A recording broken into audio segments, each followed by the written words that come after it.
Hey, this is Mike. Thank you so much for choosing this video. Today we're checking out a 2025 Lexus TX 500H.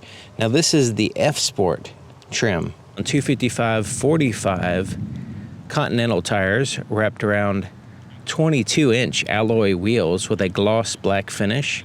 It does have an aero wheel cover as well. It also has four-wheel disc brakes with ventilated rotors on all four wheels.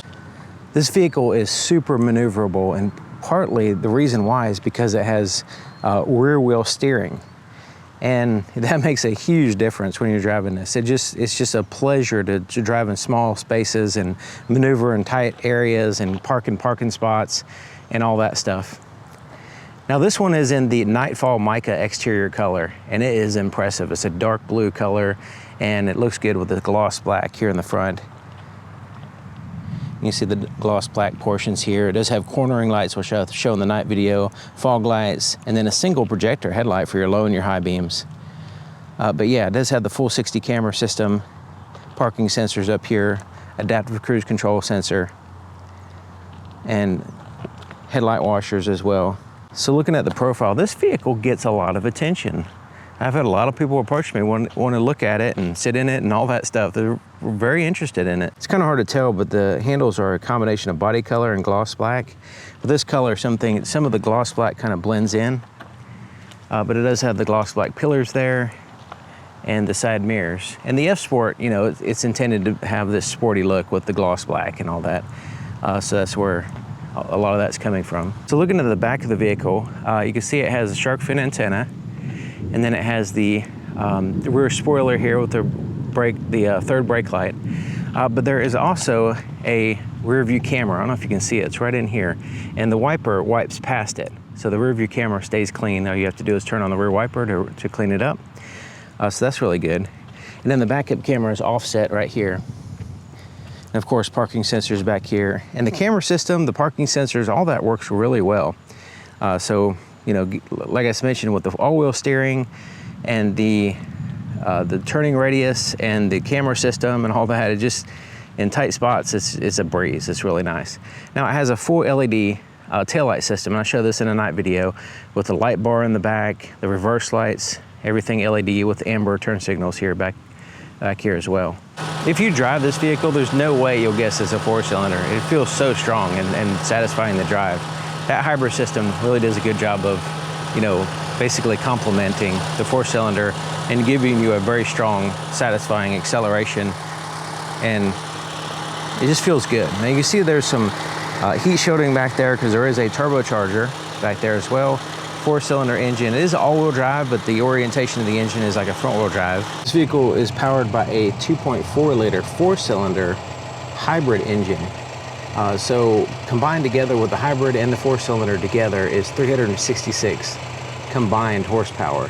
Now it is paired to a 6-speed automatic transmission, and it is an all-wheel drive. It's the direct 4 all-wheel drive system. Now it has the F Sport adaptive variable suspension, and it feels so good. The suspension on this vehicle is amazing. It has a really nice interior. Check out this door. So it's soft touch surfaces. All up in here. It feels really good. It's kind of like a memory foam type material up here, and then this is like a vinyl material with like a memory foam underneath it. There's one of the speakers. It's kind of contoured up, and it matches up to the vehicle there with a cloth speaker grill.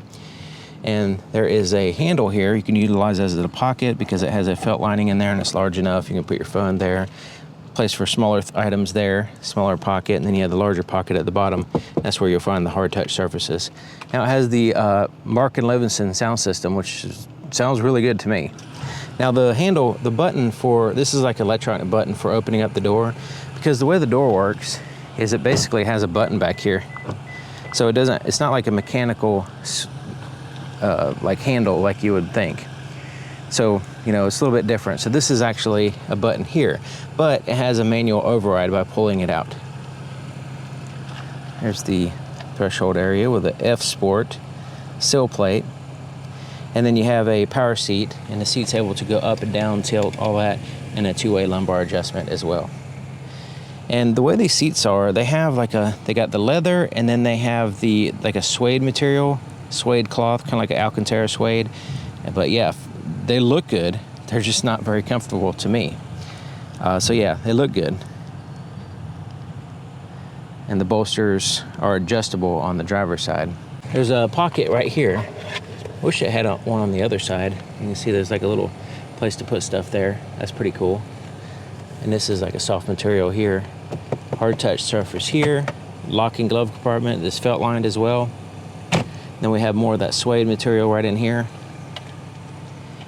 And it's kind of like a tiered dash with some ambient light. And so yeah, all non-reflective surfaces there.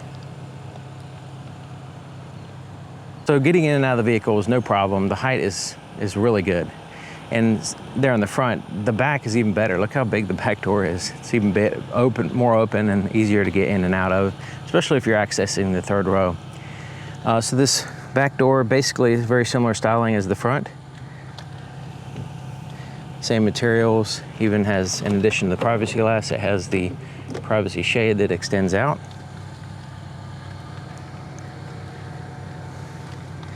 And then the back seats are basically, they're captain's chairs with the armrest there, manually adjusted.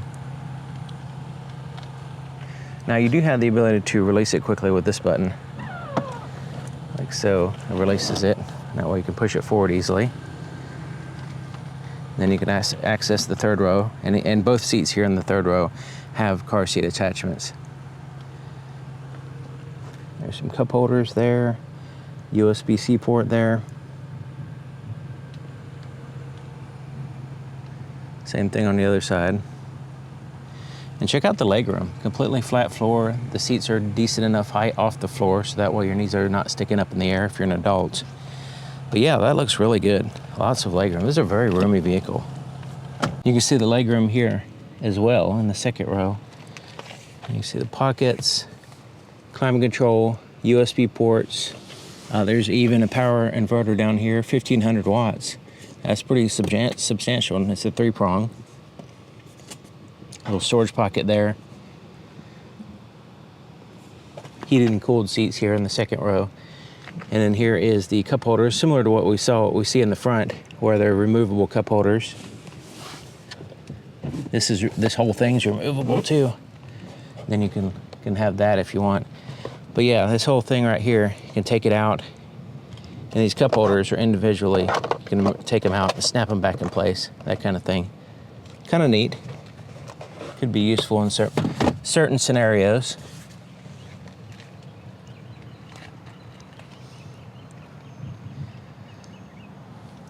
Especially if you have kids running between the seats, good idea to take that out. The cargo area does have some speakers under here. They're kind of like tweeter speakers, so you get like a sharp sound, you know. It's not like the full range of sound, but it is pretty cool because they kind of project sound here in the back.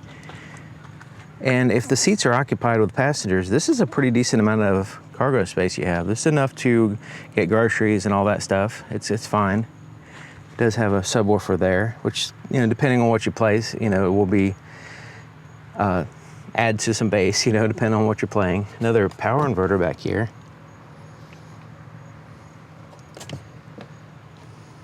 Little first aid kit. Has Velcro on it, so you can stick it pretty much anywhere back here.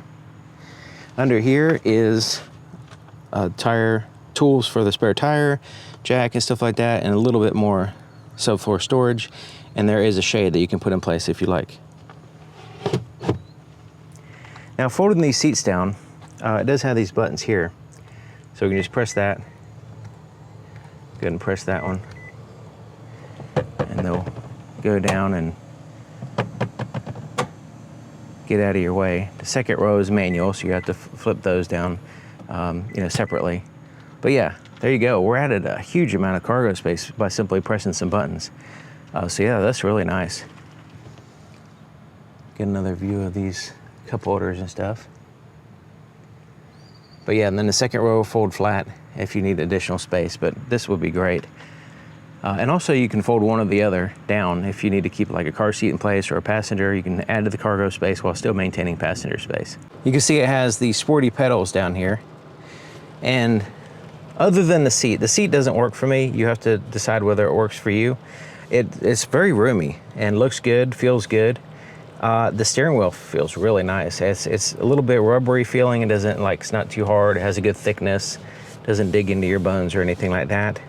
Now it does have the touch sensitive buttons here where you have to, it doesn't show you what they are, and you have to see what they are on the heads up display or on the screen here, depending on what you want. So I'm not really a big fan of that either, but it can be overcome. But the seat comfort for me is definitely a deal breaker. So like I said, you want to check that out for yourself.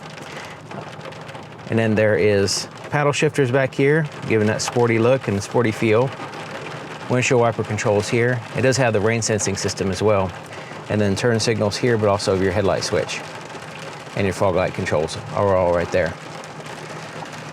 So over here we have the dimmer switch, the ability to open up the power lift gate, the fuel door, presets for the seat. And the gauge cluster is pretty straightforward. You can customize it slightly, but yeah, it's got the digital speedometer, you know, where the energy's coming from, those type of things. Now the screen is just basically like a Toyota Lexus. Pretty much all Toyota Lexuses have this screen setup where it has your icons here on the left side. You have to use an app for your phone for the navigation here to set it up. And then your Bluetooth or radio, whatever, there's different sources here. So you have Apple CarPlay, Android Auto. There's also satellite radio, that kind of thing, once you get it set up. And then you have the Bluetooth phones, vehicle information here, and then all your settings will show up here. This is where you'll find there's ambient lights and different things like that you can set up. Your climate control is kind of layered in here on the bottom. And your dual, it's a tri-zone, so dual driver, passenger, and rear. You can control the rear there as well. So there's some USB ports here. There's also the ability to turn on the camera system without putting in gear. There's a park assist system as well. You press the button and it steps you through on how to park the vehicle.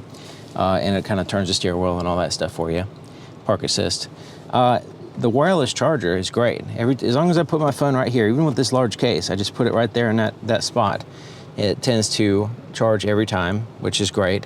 I've had some issues with Toyota and Lexus not charging. This one works great.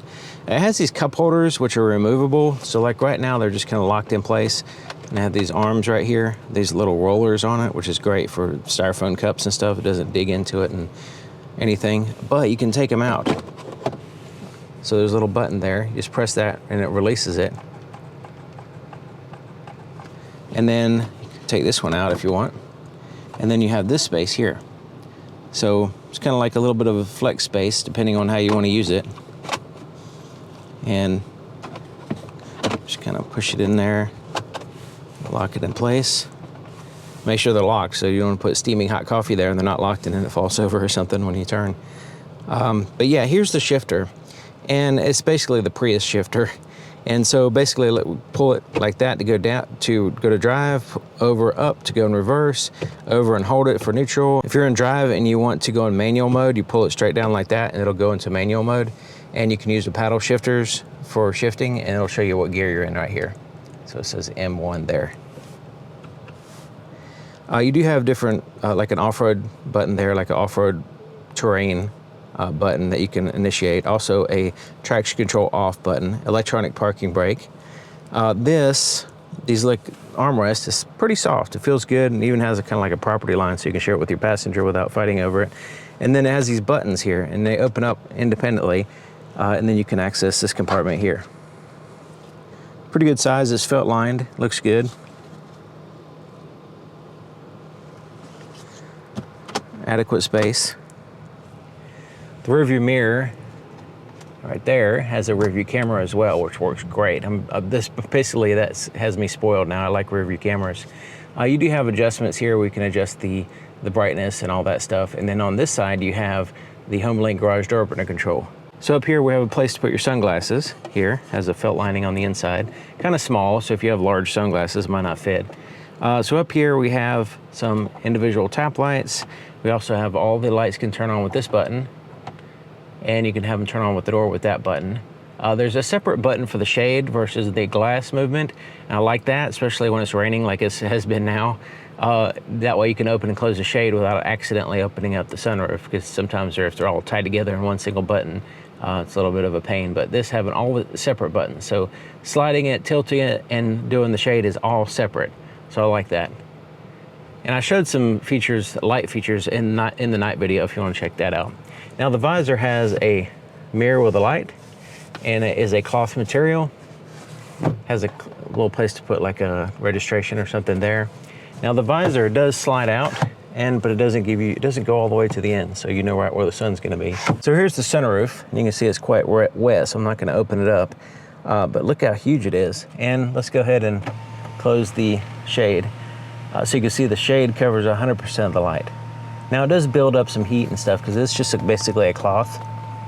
So sometimes on a hot day you do feel some heat up there, but it is nice to block the sun from shining on you anyway. And then the visibility here in the back is obstructed, you know, by headrests and passengers and cargo. And that's why it's a good idea to have the rear view camera. And of course the camera system is great as well. So all that helps out. Another thing that makes this vehicle a pleasure to drive is how maneuverable it is. The turning radius is sharp and precise, and you can just turn around in very small areas. And what that helps with is just maneuvering and getting into tight places. You know, you can pull right in and you have decent enough visibility, and you have very, very good sharp maneuverability with that turning radius. So you can get in tight spaces and stuff like that. And at any time you can pull up the camera and you can see right where you're at. You can make adjustments. But yeah, just kind of whipping around in tight areas has been a pleasure. I thought this, like vehicles this size, like 3-row SUV type vehicles, are sometimes a pain, you know, to park and get in tight places and go through car washes. This thing is just really well done. I mean, I can pull in and turn around anywhere. And it's so easy to turn the steering wheel. It's just makes it so good. You have that smooth suspension, easy to turn the steering wheel, and then a very sharp turning radius.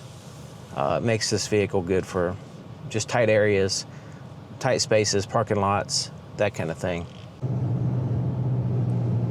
The way these blank buttons work is if you have your fingers here, and you just start touching these little things right here, these little pads, and it pops up on the heads-up display what the buttons do. Now, if you hit this button down here, sometimes it'll give you more information. Here on the left side, I kind of move my hand around, you can see it does different things. I hit this button right here, it switches everything to a different view. So the buttons aren't dedicated. They change depending on the situation. And so you do have to either use the heads-up display. If you turn the heads-up display, it will default back to the screen below you, the gauge cluster. But basically, like if I press the brake right now and I disengage the cruise control, right here, I know that this button right here is the resume button. But if I press it, it didn't work, okay? You have to, the way this system is, you have to put your finger on there, wait for it to pop up on the heads-up display, then you make the selection, and then it'll work. So it's not like a simple press. It has to sense your hand first, then you choose a selection, then you press. So, you know, it's a little bit of a learning curve. I think that, you know, some people might like this. I'm not really a fan of it because just because you have the information on the heads-up display, it doesn't mean you're watching the road, okay? You're looking at the heads-up display, which is actually a screen. It's another screen that's overlaid over the windshield, and so therefore you're not really focusing on the road. You can easily get your mind off of the road and look at this little screen right here very easily and you know, it serves as a distraction because you have to kind of like move around, you have to look, you have to read, you have to, you know, use your focus has to be on this screen in order to use this system. So it has a cruise control on the right side, and then on the left side is the radio information here. And then you press the more, and then it pops up additional options here. And that tells you, you know, using words that you have to read. You don't necessarily, I mean, once you get used to the system, you'll know what they do. But still, there's these extra intermediary steps that you have to take in order to make a selection when, like most vehicles on the road, have, you know, the buttons labeled, you can just press it, right? And now with the Lincoln has a very similar system, but it doesn't require you can just press the button. It'll automatically know what you're talking about. It'll know your intentions. But this one, you just can't press the button. You have to put your finger on there, allow the software to start up, and then choose the selection and then press. And you know, it's not like it's super slow or anything. I mean, you just go like that, pops up, hit, press. You can still get the job done fairly rapidly, but it's a little bit of a delay. You know, it's not as fast as just pressing the button, right? And also there's things in front of your face that's between you, your eyes, and the road that pops up that wants you to focus on. So yeah, that's the way these are. It's like a touchpad, and it pops up a screen on the heads-up display, and then you can make the selections there. And also, you know, takes away your heads-up display. So I'm going to go ahead and put the resume there.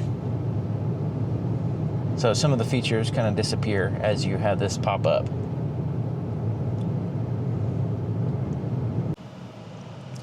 It's amazing how much power a hybrid system can add to a four-cylinder. I mean, the acceleration on this vehicle is pretty impressive. Now, when you accelerate, you know, just normally without just flooring it like I did, it feels stronger. Instead of winding the engine out, it actually is able to, you know, use the electric and the power from the engine, and just feels very, very strong. And it always feels like it has a little bit of extra power there on the pedal. Like there's a little bit extra pedal there in case you need it. You can always, you know, it's always there, you know. So it's pretty satisfying. I was kind of surprised that they were able to do that with a four-cylinder. Like it just doesn't match your driving experience, and the term four-cylinder just doesn't seem to match. Now, of course, it has a hybrid system, which is, you know, giving you that, you know, giving you a little bit extra torque and stuff like that. But yeah, very impressive. This is a hard vehicle for me because it does a lot of things well. The suspension system is incredible. The suspension is really nice. It just glides so well over bumps in the road and imperfections and stuff. It just smooths everything out. So that is a huge plus. But the biggest negative for me, I would say, or 100% really, is the seat comfort. And I've asked other people to sit in this vehicle, and they said the same thing. It's just not comfortable at all, and it doesn't match a luxury vehicle. So, you know, it's something to consider. If you're considering this vehicle, the two things to look out for, from my perspective, would be the seat comfort and whether you're willing to put up with this steering wheel and screen combo. The cruise control with the lane keep assist system is really well done. It does have a grip sensor on the steering wheel, so it's not bugging you at all. It holds the lane nicely. It doesn't fight with you. You know, it keeps you at, you know, comfortable distances between you and the vehicle in front of you. The screen, you know, most everything is fine. Another thing I might add would be the navigation system. It requires you to download an app on your cell phone and to agree to a lot of privacy compromises. So that's another thing, you know, you can consider whether you want to use it, or you could just use Apple CarPlay, Android Auto, and then, you know, skirt that a little bit. But, you know, it's another thing that Toyota, on all Toyota Lexus vehicles, that's just the way it is. It's not specific to this vehicle. I do like the way the wireless charger charges my phone every time I set it there, and I don't have to question whether it's charging. And then here recently with Lexus, Lexus and Toyota seem to fix the problem with the Bluetooth pairing and then unpairing and pairing and unpairing over and over again for like half an hour. So that seems to be not an issue with the 2025 models. But yeah, let me know what you think about this vehicle. You know, I mean, just the fact that it's just so well done, but there's a couple things that just kind of ruin it. Really just bring it down so far down to where it's just, for me, it's near undrivable, especially for a long trip. You know, it is uncomfortable to the point where it's painful to drive it too long. And, you know, that's, you know, if there's another option for me to drive, I would rather just drive that. Even though you know, this is a nice vehicle and everything, it's just, you know, the seat comfort is that big of an issue. And it's rare. You know, there is some vehicles, you know, there was a couple Mazdas, there was a, you know, like Mustangs with the Recaro seats and stuff, or the Toyota Supra with the seat and the comfort issue. You know, there's a couple other vehicles that are like that where it's just so uncomfortable to drive because of the seat condition. Then, you know, it's like I try to avoid even driving it, you know.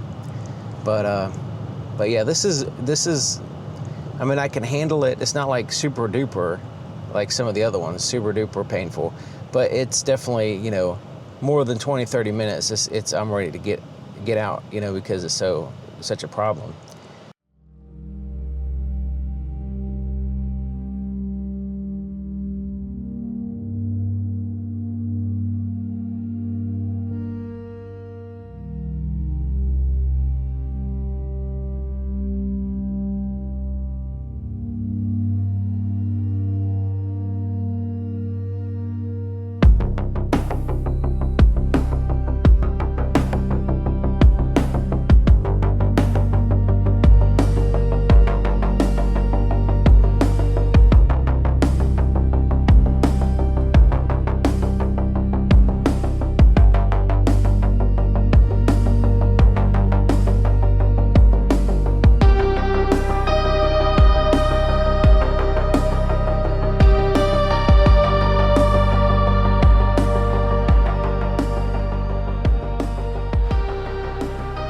The headlight switch is fairly straightforward. It's here on the end. So you have DRL off, automatic, parking lights, headlights on. Automatic is fine for most people. And then you have the fog lights controlled here, so you can turn it on or off. Now there is the automatic high beams, which have a little status light there, and you press on the end of the stock to initiate that if you like. You can turn it off at any time. I like the way it's very easy to get to. Now there's a dimmer switch here to the left of this screen, and right here, so you can just like adjust the brightness. And it has like a status bar here on the screen, so that way you can see kind of where you're at and in relationship to everything. Now it doesn't adjust the brightness of the screen. This screen has a separate brightness control. Under settings, then display, you'll find the brightness here, which you can adjust it. Under settings and in vehicle customized, you'll find the lights setting. So here's all the light control settings here. And next to that, you'll find illumination, in which you can adjust. This is basically this ambient light, which you like see in the floorboard and stuff. And we'll look at that when it gets a little bit darker. But you can have this different theme here. There's your different themes. Right now it's set to like a rainforest color. We'll set it to a normal color that we can recognize. So we'll go ahead and set it to purple color. I call it meteor, but it's like a purple to my eyes. And you'll notice you can set it to where it has front, rear, and footwell brightness controls by zone. So you can choose to do that, or if you turn that off, they'll all be the same brightness. But if you want to adjust it, you can do it here. As you approach the vehicle with the key, it has a full proximity system. It'll sense the key. So when you get close enough, it will turn on these lights around the handle here, and these kind of shine a little bit next to the door. But there's not any like super bright approach lights or anything like that on the ground. Nothing really to help you navigate to ground to get to the vehicle or see what you're stepping in, that kind of thing. It doesn't turn on any exterior lights or anything just by approaching it. Let's go ahead and hit the unlock button. All right, so we still have those lights on the handles shining down. Well, now I have the tail lights and the parking lights on, but they quickly go out. Now I have the parking lights on, and it's basically just this white light here, and it's pretty big, mostly brighter here on the edge, and then it kind of fades and is less bright right in this area. But yeah, definitely visible by other vehicles, but you're not going to mistake these for headlights. They're not super bright, but they're basically a really good brightness without being overly bright, basically is what I'm trying to get at. And they also serve as an accent light because they look really good. Really impressive looking. There's also a amber side marker here on the front, right there. A red side marker here in the back, which is much brighter than the one in the front. And then the tail lights, very soft glow across the entire vehicle here. It's all red, a nice deep red. Hopefully you can see that. Sometimes the camera makes it look a little bit orange, but it's definitely a nice deep red. Looks really nice, very impressive looking. And the tag lights are now on. The turn signal is very bright, and it basically takes that white light and just flashes an amber turn signal here in the front. So yeah, it's really bright. It's just flashing in my face. So yeah, even with the camera dimmed down, it's still pretty bright. But it looks good. Takes that whole area, makes it a large, bright amber color. There's a turn signal indicator here on the side mirror. It's amber in color. It's visible from mostly the side and the back, a little bit from the front. And then the turn signal here in the back is an amber in color, and it's just below the tail light there. But yeah, hopefully you can tell that color there. It's an amber light, LED. There's no fade on and off, it's just on or off.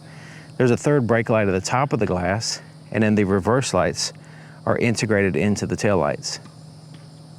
Okay, so let's go ahead and turn on the headlights. You can see the daytime running lights are not shining on the ground. Like I said, you're not going to mistake those as headlights. So there's the low beams there, and make sure that the fog lights are on. There's the on, fog lights off, fog lights on. You can see those are closer to the vehicle right there. And the headlights are a projector LED. So you can see a single projector there. And then there is another projector for your fog lights down here. You can see that. Yeah, there we go. There's the single projector there. And so once again, they look good. And we'll see how they perform on a dark road, of course. So stepping back here, the cutoff is fairly high up. It's like 3 feet off the ground. So at this distance, that's about right, considering the height of the vehicle. But yeah, pretty impressive so far.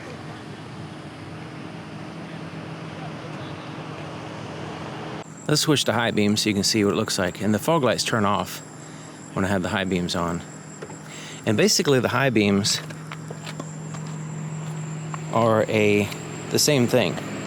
It's the same projector. So just looking at it, you won't tell the difference. We have to see how they perform on the road. Fog lights are now off. Now let me go ahead and turn off the fog lights here, and I'm going to turn the steering wheel to the left so you can see the cornering light turning on. Let's go ahead and turn it on and off a couple times so you can see there. Yeah, there we go. You can see it. So you can see where the fog light was. Well, just below that is the cornering light. So in the low position right there, and illuminates the area to the side that you are turning. So I'll go ahead and turn the steering wheel to the right so you can see it turn on over there. So yeah, it does a really good job.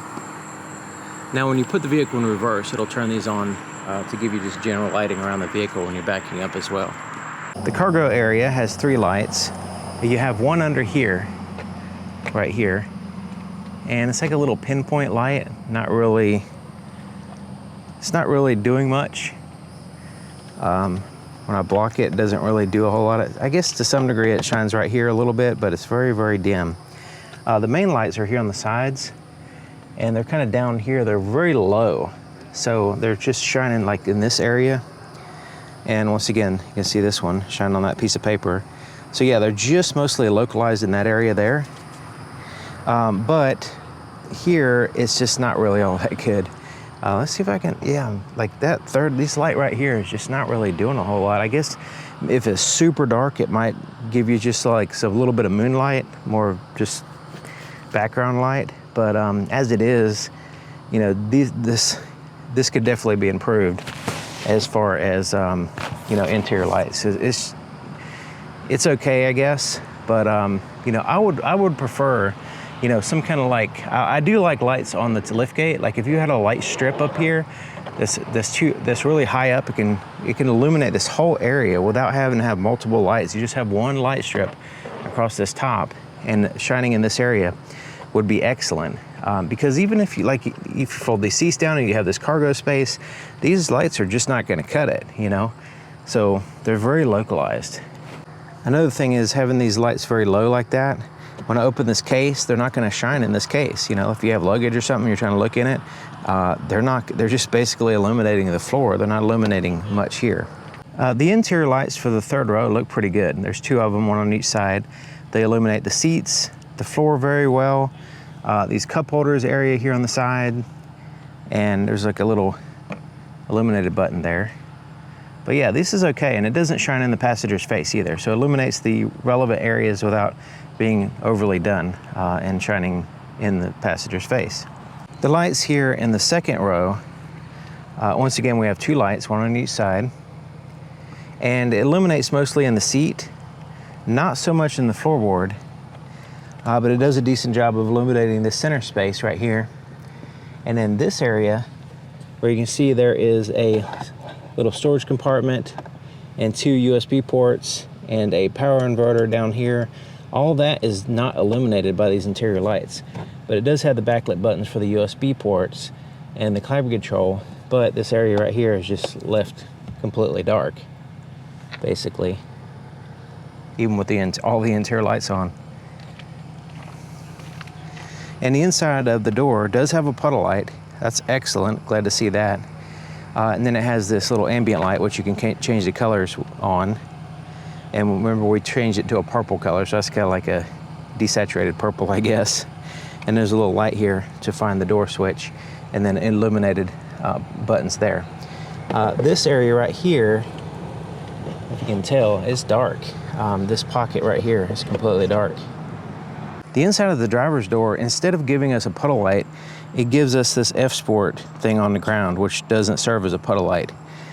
So the purpose of the puddle light is to shine on the ground so you can see where you're going to step in when you get out of the vehicle, right? This just gives us a design, and in that way, when it does that, it forgoes the illumination on the ground. It just gives us this little, you know, cool design, but it kind of like defeats the purpose of a puddle light. So me personally, I would take that off and have just the regular puddle light. Would be more useful. So we have the backlit buttons here, that light there, and that purple light. But once again, this pocket right here is dark. We do have floorboard illumination, and when you have the doors open, it'll turn white, but it will match the interior ambient lights when you set it with the doors shut. And the illumination here on the front, the interior lights, are just these little lights right here, and they just kind of illuminate the center part, which we'll look at, but they do a good job of not shining in the driver or passenger's face. Okay, so I have the interior lights on with the door open, and so you can see what it looks like here. All right, so let's go ahead and shut the door. And when the door's shut, we're left with the backlit buttons and the ambient light here. So you'll notice the floorboard now is purple color instead of the white color when we shut the door. And we have the backlit buttons here on the steering wheel. And we'll adjust the brightness here. Okay, so that's maximum brightness on the backlit buttons, which are not very bright. Buttons here, backlit. The screen looks fine. Like even at maximum brightness, it's not really that overly bright. I mean, it's not. I mean, you'd think you'd get a little bit brighter than that, but which on a long trip or something, I bring it down anyway. But you know, it's nice to have it sometimes, have it a little bit brighter than that. This screen looks good. Definitely it looks good, especially the camera system is awesome. So, turn the fan down a little bit. Well, camera system is great when you put it in a gear, basically. So you have the top-down view, the back view. Let's go go ahead and put the reverse view so you can see it's not super dark right here, but the camera system does a great job of illuminating and being clear day or night, so no problem really there. So the navigation map, unfortunately I can't pull it up because you have to like sign in and have an app on your phone and all this stuff in order to use the navigation system, and you have to have some significant privacy concerns when you do that. So, you know, connecting your phone to the system in this way with this particular part is quite a bit different than just connecting it using Bluetooth. You are going through a process of legal documents and stuff because it's going to use a lot of telemetry, and it's going to sell that telemetry to third parties and stuff like that. So, you know, just understand that when you buy the vehicle, that when you sign up for this, it's a totally different deal than just the normal purchasing a vehicle. All right, so just kind of look at the other screens here. So you can see what it looks like in the dark mode. It looks good. All right, so down here we have some backlit buttons, and we have some, I'm gonna go ahead and turn the brightness up because it's getting really dark here. All right, so this is the purple color. We saw the purple color in the floorboard. Here on the door is the purple color. And there is some cup holders here, they have some light around them, but inside there's no light. Backlit buttons here. The center console area does have a light inside, which is great. Glove compartment does have a light. It seems okay. But if you follow, there's actually a light. There's some parking lot lights getting in here, but right up here is a light. I'm going to show you what I'm talking about. It's this light right here, and that shines right in this area to kind of help out with the illumination in the cup holders and just kind of giving you some soft moonlight.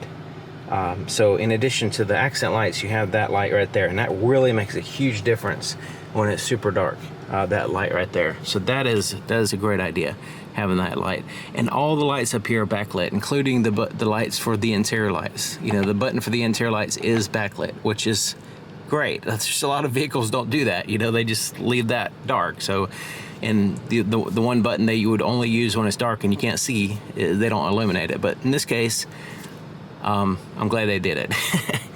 The rear view camera is excellent. It has a rear view mirror, but it also has a rear view camera, and day or night looks good. It amplifies the existing light, so you can see well, and it has adjustments and all that stuff, brightness and position and everything. Now the visor has a light that turns on. It's pretty bright, kind of squinting in my eyes when I turn it on, but you know, that's kind of the nature of it. And I've seen other manufacturers handle this light a little bit better.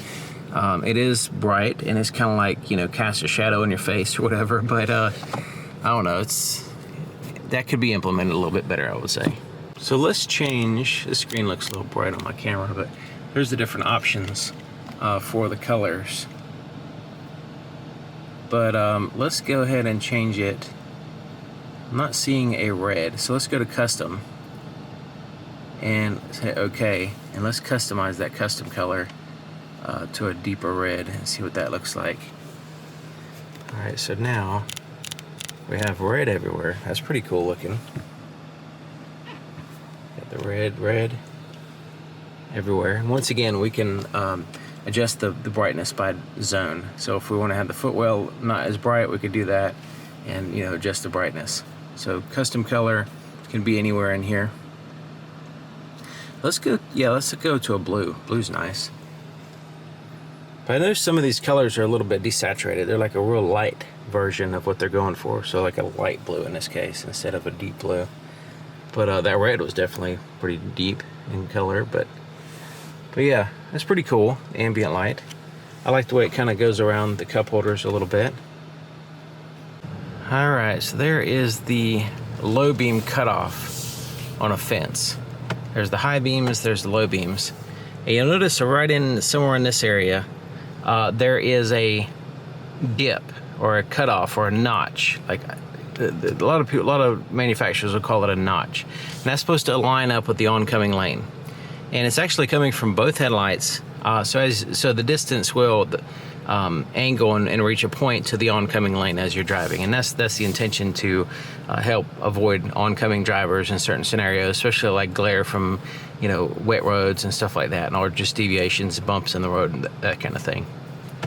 So there's the high beams, there's the low beams, and I really like the turning radius. The turning radius on this vehicle is really pleasurable. It's a pretty good sized vehicle, and a lot of vehicles like that, you know, the I don't know, they just can't turn very well, you know, in tight spaces. This one feels very good. So as I'm going, the steering is comfortable, as smooth as glass. The suspension is very pleasurable to drive. There's just one issue that I have with it, as far as just in general driving the vehicle, and that is the seat comfort. It's not good. It just ruins the whole experience for me. But anyways, it might not for you. It feels like, I don't know, it's just not comfortable. It's not a, you know, there's so many positives, then it just gets ruined by just being generally uncomfortable and wanting to get out of the vehicle as soon as possible because it's so uncomfortable. But anyways, that's just me. So you take it for a test drive, you decide for yourself. Because I knew within, like, you know, 10, 15 minutes that the seat wasn't right for me. So, you know, just a short test drive, you should be able to tell if it's right for you. Okay, so I mean, the cutoff on this vehicle is fairly high. So yeah, now that notch seems to be lined up okay with the oncoming lane. And so yeah, the cutoff seems off, like, it seems like the cutoff is going up. So yeah, we'll see how well. It's okay. It's just on the high side, you know, and sometimes that has issues with, you know, other drivers. We'll see if anybody flashes me or anything. And I had the automatic high beams turned off, so we'll see how that goes. So far, the low beams are looking good. I got great visibility there on the sides and the front of the vehicle. And considering we only have 2 points of light, except for the fog lights, it does a decent job without, you know, overlapping, without, you know, having two clear patches in front of me.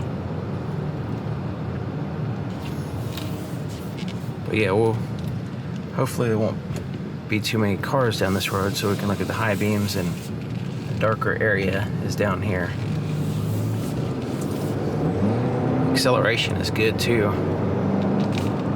Interrupted by shifting gears, but it does have good acceleration. Okay, so there's the fog lights. Yeah, it's just fog lights are really close to the vehicle.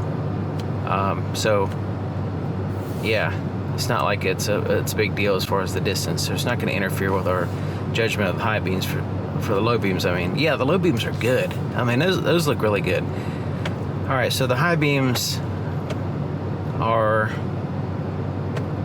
okay. So it's refocusing the same headlight. So yeah, I mean, it's adequate. You know, it does have adequate high beams. I mean, I can see the trees in the distance. I can see on the sides really good. If it was a little bit brighter when I flip the high beam switch, that would be nice. It basically gives me the same brightness. It just gives me a higher position, which, you know, is not bad. I mean, like I said, they're adequate. I got enough visibility to see in front of me.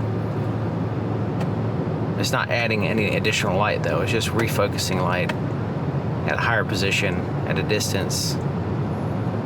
You know, like some other vehicles, it'll give me a brighter light down the center of the road. It'll give me a sharp beam and give me, you know, make it a little bit easier to see. But as it is, I mean, if you don't have any issues with seeing at nighttime, you know, you got issues with seeing at nighttime, you know, with your eyes or whatever, then, you know, you might want to get a vehicle with a little bit brighter headlights. But, you know, I think for most people that have, you know, normal eyesight, or they have, you know, they have no problem seeing at night really, then these would be adequate headlights.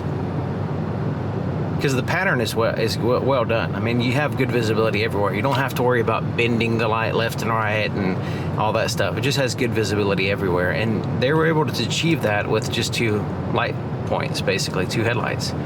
So yeah, that's pretty good. being able to achieve adequate headlights without any patchiness or obvious issues. The only thing it really is just the brightness.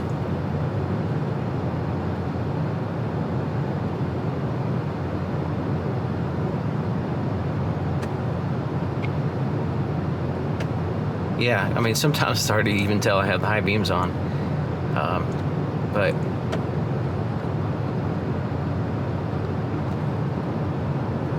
hopefully you can see on camera, because I do have the brightness turned up on the camera a little bit brighter than what I'm actually looking at, just so you can see the pattern. It doesn't look that bright. The camera is actually blasting it out brighter than what it actually is. So just keep that in mind. If you might think, oh, it looks bright to me. Well, that's because my camera is amplifying the brightness to make it so you can see the pattern, basically. Sometimes if I have the camera set to where I can see myself in real life, if you're watching it like on a cell phone or something, or your device has an automatic brightness setting, then it will basically make it too dim for you. Right, it'll just be like really dark. So I have to amplify a little bit, and that way kind of like takes that into account. And also you get to see the pattern better and all that stuff.